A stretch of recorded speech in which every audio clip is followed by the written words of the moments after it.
¿Cómo comenzar tu novela? Las primeras líneas de un libro son claves. Abren las puertas a ese mundo, esa historia, ese universo que has creado y deben ser lo suficientemente llamativas para que el lector decida continuar leyendo y no tomar otro libro de la repisa. Por lo que comprendo si has cambiado el comienzo de tu historia 1000 veces. No se imaginan cuántas veces yo he cambiado los comienzos de mis novelas intentando encontrar esa frase perfecta que le dé a luz a una historia en concreto. Tanto lectores como editoriales deciden en esas primeras páginas o párrafos si quieren continuar leyendo o no. Por eso es importante hacer que cada palabra cuente. Evitar un prólogo. Bueno, hoy en día casi no se escriben prólogos para las novelas y es entendible por qué. Lo que hace un prólogo es presentar el mundo de la novela, el personaje y sus motivos. Y por lo que se pierde esa experiencia de conocer todos esos detalles mientras se lee la historia. En vez de eso tenemos una notificación previa de todo lo que va a ocurrir. Un consejo que he oído varias veces y que creo que yo voy a repetir muchas más es: no creas que tu lector es estúpido.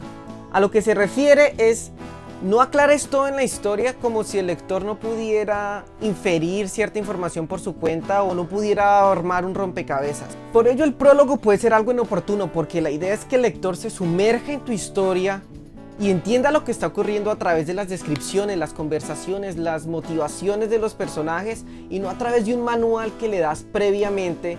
El lector va a entender lo que ocurre si sabes colocar todas las pistas correctamente. Si quieres escribir un prólogo, hazlo, pero que no se trate de uno cuyo objetivo sea explicar la novela.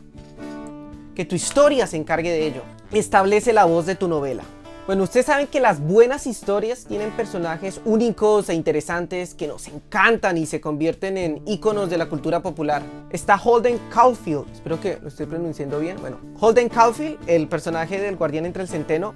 Él comienza su historia con un tono juvenil particular que nos muestra cómo será toda la narración de la novela. Si de verdad les interesa lo que voy a contarles, lo primero que querrán saber es dónde nací, cómo fue todo ese rollo de mi infancia, qué hacían mis padres antes de tenerme a mí y demás puñetas estilo David Copperfield, pero no tengo ganas de contarles nada de eso. Impacta desde el inicio. Hay varias primeras líneas que ya traen algo de acción, algo de drama, una situación tensa que arranque el motor de la historia de inmediato. Bueno, yo creo que este tipo de comienzos puede ser algo complejo porque estamos asumiendo que al lector le va a importar lo que le ocurran a estos personajes que no conoce de nada.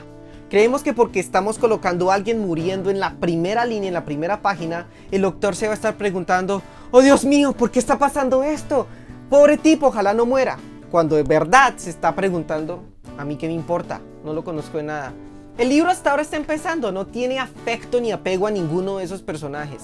Bueno, yo creo que la verdad es que en este punto, así como en cualquier parte de la novela, lo que más importa es cómo cuentes la historia, tu prosa, que deleites, encantes con la forma en la que dices las cosas. Uno de mis libros favoritos, y que ya he mencionado antes y seguiré mencionando, es El Club de la Lucha. Y para mí tiene uno de los mejores comienzos que he leído. Tyler me consigue un trabajo como mesero. Después de eso, Tyler está presionando un arma contra mi boca diciendo: el primer paso a la vida eterna es que tienes que morir. Durante un largo periodo de tiempo, Tyler y yo fuimos buenos amigos. La gente siempre me pregunta si conozco a Tyler Durden. La novela comienza estableciendo más preguntas que respuestas, pero la prosa de Palahniuk es lo suficientemente cautivadora para que uno quiera seguir leyendo más, enterarse qué es lo que pasa después. A lo que viene mi siguiente consejo. La primera línea no tiene que enamorar al lector de inmediato. Lo que tiene que hacer es intrigarlo lo suficiente para que él se atreva a leer la siguiente línea y así sucesivamente hasta que continúe el siguiente párrafo y sorprenderlo con las siguientes páginas. Ten en cuenta que el comienzo es solo una parte de un todo. No confundas a tu lector. Ya dije que no consideres al lector estúpido, lo que no quiere decir que puedes arrojarle al lector cualquier acertijo y él lo va a entender de inmediato sin las pistas adecuadas. Hay que dejarle un rastro de migajas que él pueda seguir. Un consejo que doy varias veces y que yo mismo apliqué en mis novelas es: empieza una historia a mitad del libro donde la acción está ocurriendo y todo lo intrigante se está llevando a cabo. Y aunque sí se puede jugar con la línea de tiempo, puedes ir al futuro, al pasado, ir a la mitad, volver a empezar, lo importante es no privar al lector de detalles importantes que lo van a confundir. No lo confundas ni abrumas al lector reteniendo información clave que le va a servir para entender el punto del libro. Ahora, unas cuantas cosas que evitar.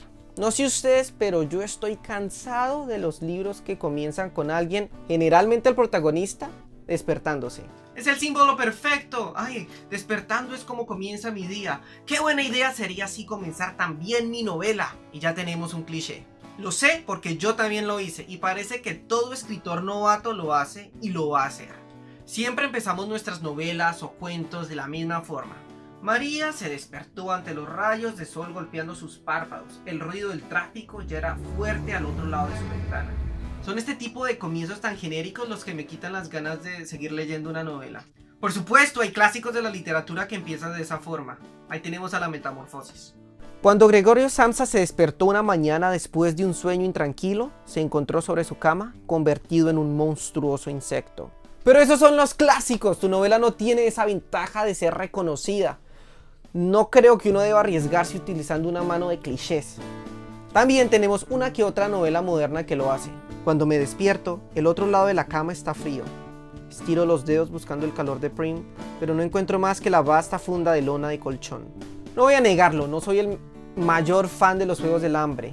Y aunque no es un mal comienzo, creo que no sería tan difícil encontrar uno mejor teniendo en cuenta la temática de la novela. Y así se hubiera evitado un cliché. Otro tipo de comienzos típicos son los que describen el clima. Y esto no tiene que ser en sí malo, pero hacerlo mal genera unos textos largos y aburridos. A nadie le importa el jodido clima. Puedes hablar de esos detalles entre momentos activos de la historia, no tienes que escribir párrafos eternos sobre dónde ocurrieron los hechos, cómo es el ambiente, qué año es, qué tan frío es el invierno. Y en especial en la primera página del libro. Claro, a veces uno considera necesario describir el lugar y el clima donde comienza la historia. Si lo haces, al menos trabaja por hacerlo con una prosa que deleite, así como lo hizo el gran Gabriel García Márquez con 100 años de soledad. Muchos años después, frente al pelotón de fusilamiento, el coronel Aureliano Buendía había de recordar aquella tarde remota en que su padre lo llevó a conocer el hielo. Es uno de los comienzos más famosos de la literatura, no solo en Latinoamérica, en todo el mundo. No solo es fuerte e impactante, también tiene esa belleza característica en la prosa de Gabo. Y después de esa gran frase viene la descripción del lugar. Macondo era entonces una aldea de 20 casas de barro y caña brava construida a la orilla de un río de aguas diáfanas que se precipitaban por un lecho de piedras pulidas, blancas y enormes como huevos prehistóricos. Busca esa voz que llevas dentro para cautivar al lector con tus líneas, hazlo sentirse impactado e encantado, deseoso de leer más. Bueno, claro, hay muchos más consejos que podemos encontrar online sobre cómo comenzar tu primera novela. Y créanme, van a estar trabajando en esa parte muchas veces. A propósito, si quieren leer el comienzo de mi novela, aquí en Odias Dani pueden pasarse por mi blog y echarle un vistazo. Dejo el link abajo en la descripción de este video. Y sean amables con su crítica, que fue el primer libro que escribí ya hace bastante tiempo, hace unos añitos.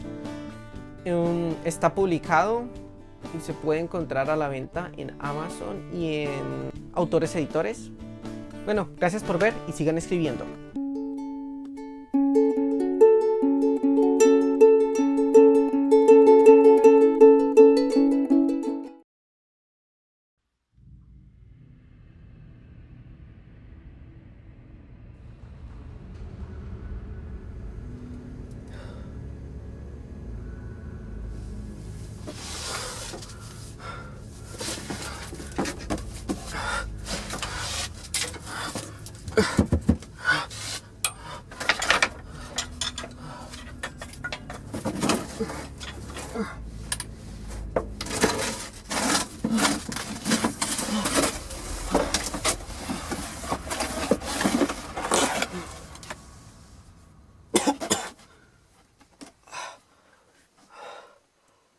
Luz.